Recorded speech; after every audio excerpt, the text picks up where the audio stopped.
Hey everyone, I'm Cassie. Welcome back to our series about influence called The Domino Effect. What exactly is influence? Well, it's the ability to affect someone's behaviors, thoughts, or choices. When you have influence over someone, it means you have the potential to change something about who they are, what they think, or how they live their lives. Just like one single domino can set off a chain reaction, you can cause a domino effect when it comes to influencing others. Now, I don't know about you, but when I hear the word influence, the first thing that comes to my mind isn't always positive. In fact, sometimes it's just a long list of things that my parents, teachers, and coaches told me when I was your age. Don't hang out with that kid, he's a bad influence. You can't watch that show because it's not a good influence on you. Your friends should be people who have a good influence on you. Your little brother and sister are looking up to you. You influence them, so make good choices. Sound familiar? Maybe the adults in your life are telling you a few of the same things right now. When you hear the word influence, it can be easy to automatically put the word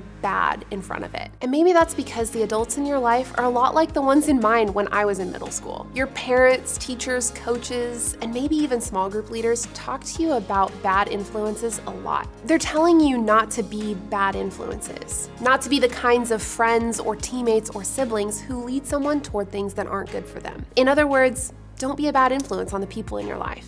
Or they're telling you not to hang out with people who are bad influences on you, people who will lead you toward things that aren't good for you. Avoid that kid who parties too hard, or that girl who cheats all the time, or the kid who got suspended last week. Don't let the way that they act or the choices they make influence the way you act or the choices you make. Now here's the deal. The adults in your life aren't saying all this stuff because they're mean or strict or want to kill all the fun you'll ever have. They know, probably from personal experience, how one person can influence another negatively, no matter how strong that person thinks they are.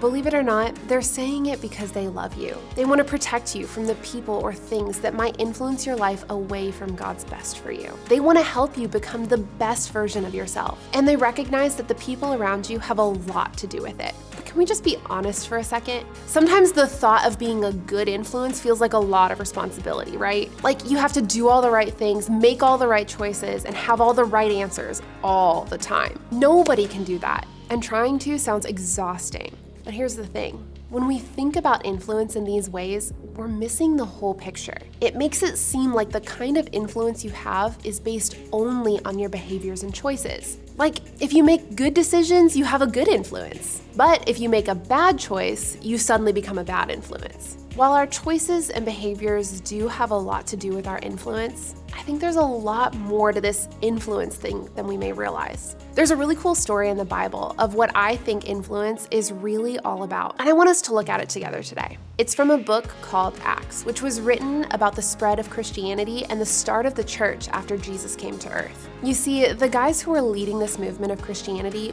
weren't the most popular people on the planet. They weren't famous or super cool. They were just a group who believed in Jesus, followed his teachings, and wanted to share those teachings with others. These guys were known as the apostles. You might have heard of them. It's just another way to say that they were the leaders and teachers spreading the movement of Christianity. And one of these guys, named Peter, was actually called by Jesus to be one of the leaders who would help start his church. Now here's what's interesting. Peter wasn't always the best decision maker. In fact, Peter made a lot of bad choices during the time he spent with Jesus. He had a tendency to be angry, cowardly, and even a liar at times. Still, Peter was one of the guys that Jesus chose to help spread his message to the people around him. Here's what I think is so cool about that. Jesus knew that Peter's ability to influence others wasn't just about his behavior or choices, it was about God working in him. Peter had influence, not because of anything he did or didn't do, but because God gave it to him. God gave him the influence he needed to be part of leading and growing the church.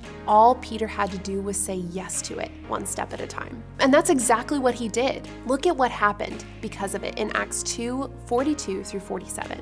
All the believers devoted themselves to the apostles' teaching and to fellowship, and to sharing in meals, including the Lord's Supper, and to prayer. A deep sense of awe came over all of them. And the apostles performed many miraculous signs and wonders. And all the believers met together in one place and shared everything they had. They sold their property and possessions and shared the money with those in need. They worshiped together at the temple each day. met in homes for the Lord's Supper, and shared their meals with great joy and generosity, all the while praising God and enjoying the goodwill of all the people. And to each day, the Lord added to their fellowship those who were being saved. Today, we know this passage describes the first picture of the church, but back then, I don't know if the guys who were part of it knew what they were building. Peter and his community were simply using the influence they had to encourage others to do what Jesus had called them to do: love God and love each other. They weren't saying yes to being good influences. They were saying yes to using their God-given, Holy Spirit-driven influence for good, one small step at a time. And those steps impacted and influenced the people around them to do the same.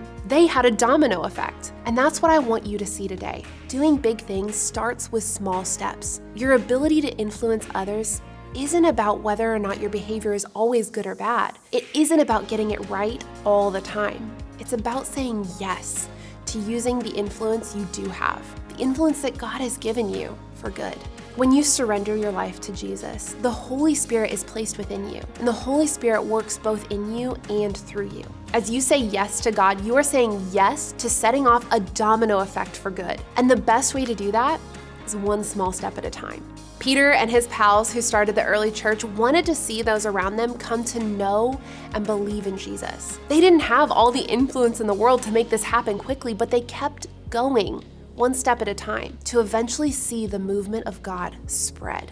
Let me show you what I mean. Step 1, they devoted themselves to teaching and spending time with each other. Step 2, they let God work through them and were amazed by all that God did. Step 3, they found common ground with others.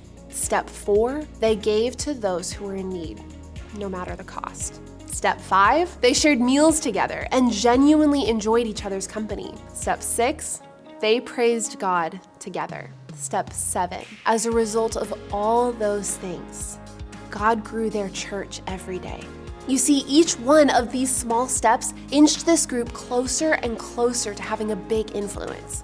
Each step might have seemed small and insignificant when it was taken, but it moved them in big ways toward big influence. And the same can be true for you. You can take small steps every single day that inch you closer and closer toward using your influence for good. Because doing big things, it starts with those small steps. Your ability to influence others starts with small steps in the right direction. And the more steps you take toward being a positive influence, the more you'll have a domino effect for good. Whenever I think about what this could look like in my own life, I love to be an encourager. And I have friends in my life that sometimes need some really big encouragement. And that can seem intimidating sometimes, but really what that can look like for me is sometimes I shoot a friend a text message and just say, hey, I was thinking about you today and praying for you. Or maybe you get a friend a coffee or a sweet drink or an ice cream before class. Something that just says, hey, I see you where you're at and I'm thinking about you. And I've had a couple of friends actually reach out to me later on and say, hey, when you reached out and sent me that text message,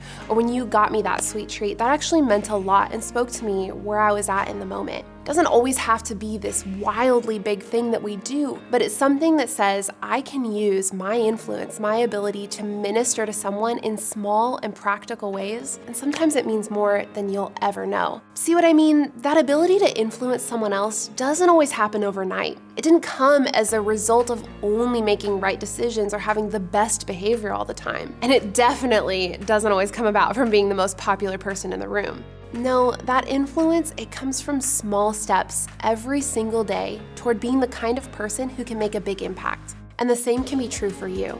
I think that you can influence people for good in a big way. You just have to start taking some small steps to get there. So here's what I want you to try. First, think about how you can influence others. Do you want to be someone who influences others to serve, to be kind, generous, friendly, or to help those in need? What is it that you want to influence the people around you to do or be? Ask the Holy Spirit to help you see those opportunities. Next, take one small step toward using your influence for good. If you want to be someone who influences others to serve, then take a small step to serve someone in your community. If you want to be someone who influences others to be kind or friendly, take one small step to do the same. If you want to be someone who influences others to be generous or help those in need, then take a small step to being and doing those things yourself. And remember, doing big things starts with those small steps. Now, maybe you're thinking, I know you're saying influence isn't about my bad choices or behaviors, but I think I've already made too many mistakes to ever have the kind of influence you're talking about. If that's you, I hope you'll join us next week because we're going to dive deeper into that very conversation. But for today, I'd tell you that it is never too late to start taking those small steps in the direction of better influence. Maybe a small step you could take today is talk to your small group leader about that very thing. Because no matter who you are or what your story is, I believe that you have the potential to have a big influence. You have the potential to have a domino effect for good. Now, as you head to small group, think about this question. What's one way you want to influence the people around you?